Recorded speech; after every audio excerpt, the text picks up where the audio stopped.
This time out, I'm going to take you to the bank. To the blood bank. It's Steven Seagal in Hard to Kill next on Drew Reviews.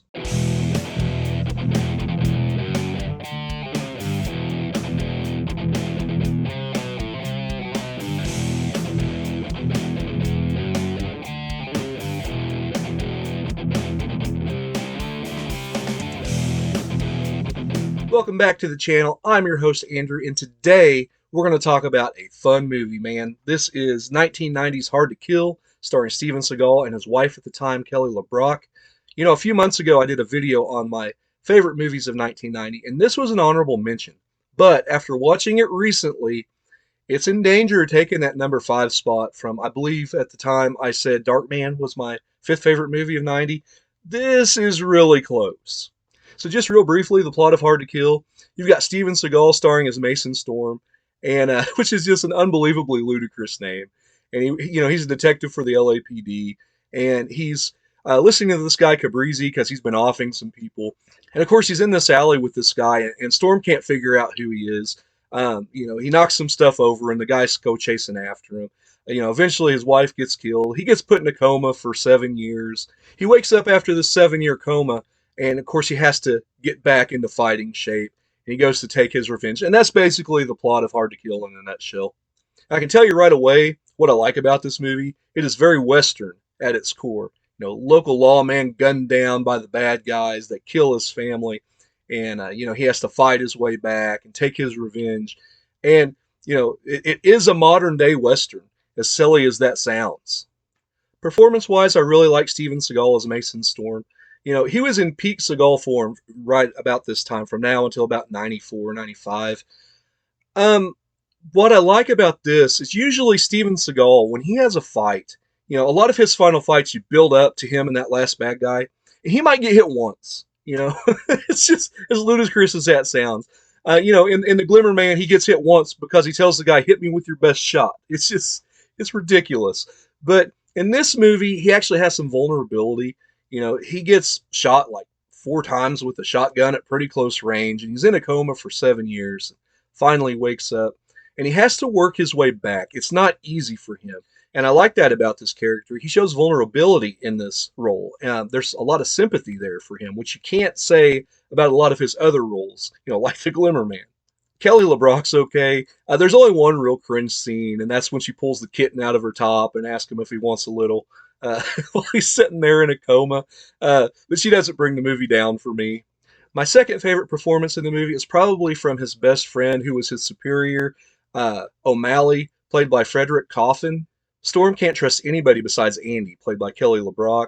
And so you've got O'Malley coming back into his life. And I really like that character, how he's got his back through the thick and thin. And his kid actually wasn't killed, and he's actually put him through school in this private school under a different name.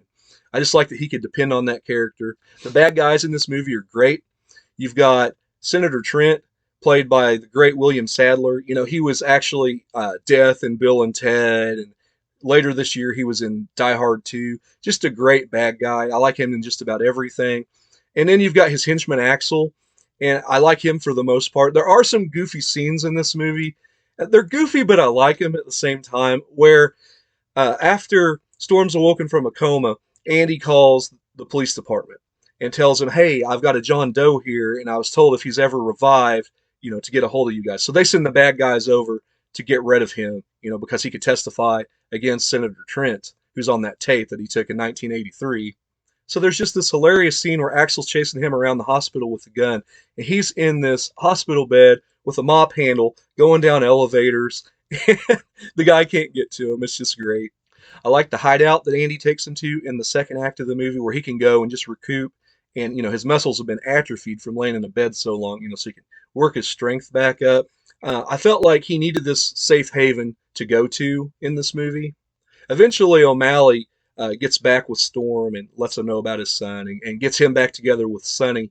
But not before O'Malley catches a couple of bullets. The best friend always has to die in something like this. And there's some good chases at this point in the movie. But it all culminates back at that mansion, which, little known fact, that mansion that is Senator Trent's is actually the mansion from The Big Lebowski. which is one of my favorite movies. That's how I knew that. But just a great action scene there where Seagal comes in and takes out all the goons. And there's some great dialogue there in that mansion where Storm has the gun held at Trent's crotch and he fires and he goes, I missed. I never missed. They must be smaller than I thought. But yeah, there's some great action overall. I didn't even mention the scene in the convenience store early on where Steven Seagal takes out all these goons. There's a great bit of action there. The fight at the Hideout's really good. Some good stuff where it runs over some guys with a Jeep and they just go flying. He throws a guy over a balcony. That's a really cool stunt. As far as the things I don't like as much, O'Malley wanted to see his best friend live, so he checks him into this hospital under this alias of John Doe, and he's there for 7 years. And who's paying for this? O'Malley's got probably a police pension, but, for 7 years in this hospital, I don't think your normal insurance is going to cover that. But that's just kind of a minor nitpick. I got to thinking about that, and I'm like, what? I don't know that holds up. There are some other things in this movie that are kind of goofy. The drums, the dun dun dun dun, every time they go in for a close-up shot, or, I'm going to take you to the bank, which is a great one-liner, by the way. One of my favorites. My favorite Seagal one-liner for sure. But, they're in the Hideout whenever he's doing the acupuncture to himself and everything, and Kelly LeBrock walks in. He's going through his martial arts movements, and there's this one part where he's very quickly going like this, and it looks goofy. It looks like two cats trying to swat at each other or something. I don't know. I laughed at that. This movie was actually directed by the director who did Nighthawks with Rutger Hauer and Sylvester Stallone in 1981. He did a few other things, but at that point, I know this is a Seagal vehicle and he's a real diva to work with, but the director of the movie should have been like, no, don't do that. We're not putting that in this movie. It looks goofy. So overall, I'm going to give Hard to Kill a 7 out of 10. It is my favorite Steven Seagal movie, and it beats out Under Siege by just a little bit. This movie's a lot of fun, and it's one I revisit a couple of times a year. Let me know what you think of Hard to Kill down in the comments. Let me know what your favorite action scene is from the movie.